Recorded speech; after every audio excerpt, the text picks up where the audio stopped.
अगली जिज्ञासा के लिए तैयार रहेंगे संगीता जैन सागर से।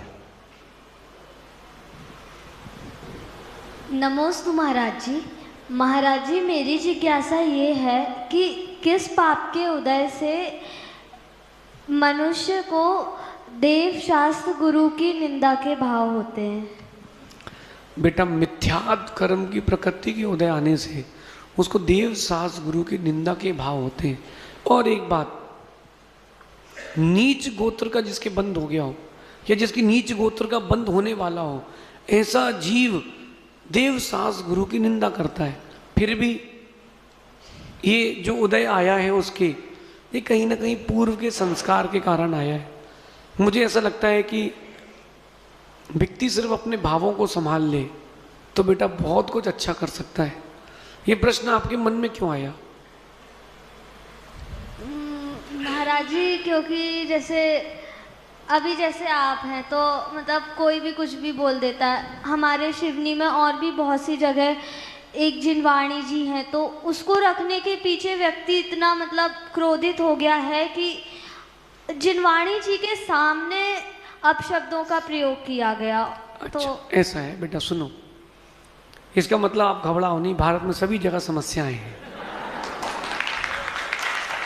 मतलब कई लोग कहते हैं ना कि यहाँ समस्या है कि वहाँ समस्या है, वास्तविकता में समस्या हर श्रावक के मन में। बेटा सुनो, 15 नवंबर तक ज्योतिष की अपेक्षा से कह रहा हूँ, गुरु वक्री है, तो 15 नवंबर तक जितने भी धार्मिक अनुष्ठान है उसमें लोग विघ्न करेंगे।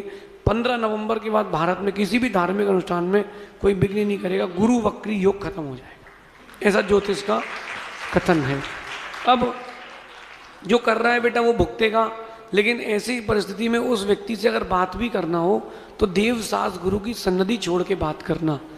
कहीं तुम उसके सामने वहीं तुमने भी कुछ बोल दिया तो तुमको निधत्ति निकाचित कर्म का बंद हो सकता है उसकी तीव्रता के कारण तुम्हारे भी परिणाम तीव्र कलुषित हो जाए और तीव्र कलुषता के कारण तुमको उससे ज़्यादा बंद हो जाए।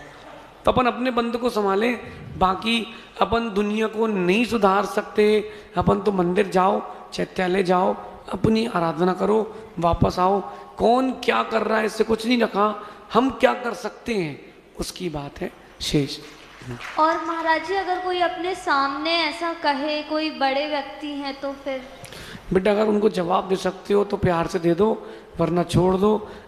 जब उनका अंतिम समय आएगा तो वो अंतिम समय उनको कर्म जवाब देगा कि तुमने गुरुओं की निंदा की थी, शास्त्र की निंदा की थी, पीठ पीछे की थी, सामने की थी। फल तो उदय में निश्चित आएगा। और बेटा ऐसे भी दिन आते हैं कि घर में खाने को दाने भी नहीं बचते। अगली जिज्ञासा के लिए तैयार और रहेंगे। अगर वो लोग प्रायश्चित ले लेते हैं तो निश्चित मानना, अगर विशुद्धि के साथ प्रायश्चित लिया है तो वो उस कर्म के बंध के निराकरण को भी प्राप्त हो सकते हैं, ऐसा समझ।